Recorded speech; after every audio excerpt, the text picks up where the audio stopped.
Ringkasan meditasi Alkitab pelajaran ke-10 dengan judul Kepada Siapa Akhir Telah Datang. Kisah celaka dan petaka sebaiknya jangan dibiarkan menjadi bahan bakar untuk pertobatan Anda. Sebab memang bukan untuk tujuan itu setiap celaka dan petaka menimpa. Pertobatan terjadi oleh karena kasih sayang ilahi semata. Tidak ada celaka dan petaka yang tidak mengakibatkan ketakutan. Di dalam ketakutan tidak ada iman. Padahal imanlah yang menuntun kepada pertobatan. Sementara kasih sayang Allah adalah dasar dari pertobatan. Satu-satunya kisah celaka dan petaka yang layak untuk dijadikan bahan bakar iman adalah yang ditimpakan ke atas kayu salib, ke dalam darah dan daging Yesus. Celaka dan petaka itu ditimpakan kepadanya karena kasih sayang ilahi yang abadi pada manusia. Seharusnya manusia sendirilah menanggung semua itu. Kisah-kisah celaka dan petaka itu ditulis di Alkitab hanya sebagai peneguhan bahwa itu adalah akibat dari kesalahan dan kejahatan manusia. Malapetaka itu adalah hukum alam yang terjadi sebagai keterikatan sebab akibat. Jadi itu hanya sebagai peringatan bahwa setiap kesalahan dan kejahatan pasti mengandung celaka dan petaka. Ancaman celaka dan petaka itu sama sekali tidak membuat seseorang tidak akan berbuat kesalahan dan kejahatan lagi. Untuk menghindari kesalahan dan kejahatan, manusia tidak harus memahami lebih dulu seperti apa celaka dan petaka yang akan menimpa. Terbukti, sekalipun manusia pertama tercipta dalam kesempurnaan, Allah tidak berusaha membuat manusia itu harus memahami sepenuhnya tentang kematian yang dimaksudnya.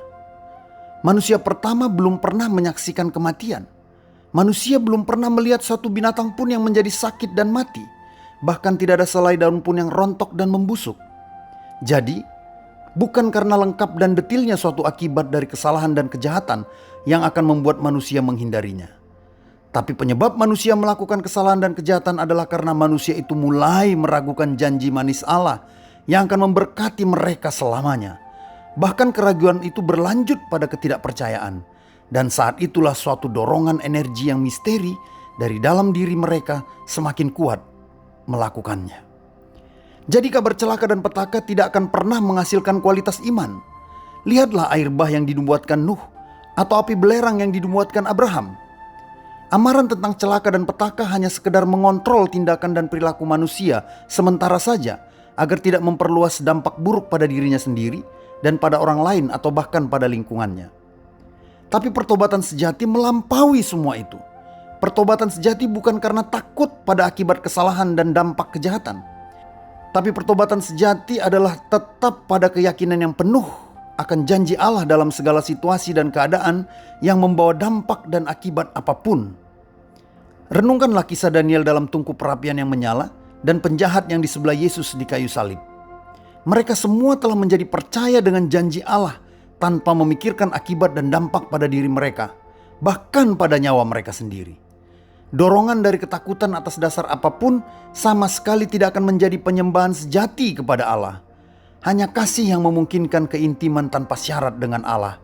Inilah yang membuat manusia merasakan bahwa Allah tidak berjarak lagi oleh ruang dan tidak terbatas lagi oleh waktu. 1 Yohanes 4 ayat 18. Di dalam kasih tidak ada ketakutan. Kasih yang sempurna melenyapkan ketakutan, sebab ketakutan mengandung hukuman. Dan barang siapa takut, ia tidak akan sempurna di dalam kasih.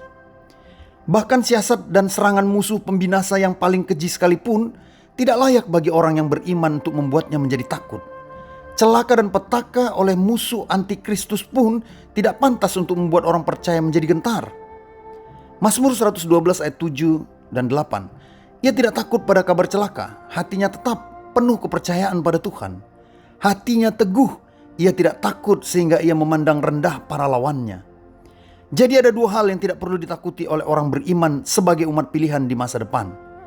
Yang pertama, kabar celaka dan petaka akan murka Allah melalui penghakiman dan penghukumannya. Mengapa?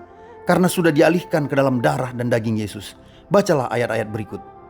Yang kedua, kabar celaka dan petaka akan geram iblis melalui muslihat dan serangannya. Mengapa? Karena Allah akan melindungi dan telah memberi kuasa yang jauh lebih besar kepada orang percaya untuk mengatasi setan dan nabi-nabinya. Bacalah ayat-ayat berikut ini. Jangan terkecoh akan sesaleh apapun kedengarannya pengajaran tentang celaka dan petaka, agar manusia mendekat kepada Allah dan melakukan semua perintahnya dan menjauhi larangannya. Semua itu tidak akan menghasilkan pertobatan. tapi pertobatan lahir dari percaya akan kasih dan kemurahan Allah yang mengampuni setiap kesalahan dan kejahatan manusia. Itu saja. Roma 2 ayat 4. Maukah engkau menganggap sepi kekayaan kemurahannya, kesabarannya dan kelapangan hatinya? Tidakkah engkau tahu bahwa maksud kemurahan Allah ialah menuntun engkau kepada pertobatan? Jadi, letakkanlah dasar pertobatan yang benar, bukan pada ketakutan dan penghakiman dan penghukuman Allah yang dahsyat, tapi pada kekaguman akan kasih dan kemurahan Allah yang abadi. Kagumlah akan Allah, bukan takutlah akan Allah. Dan jika Allah telah di pihak kita, siapakah yang akan melawan kita? Roma 8 ayat 31. Untuk memahami semua ini lebih luas dan lebih dalam, mari nikmati podcast Meditasi Alkitab pada hari Kamis depan, tanggal 4 Juni 2025 bersama Pendeta Manuntun Huta Soit dan Bapak Yoni Prasetya Tomo. Haleluya, Tuhan memberkati.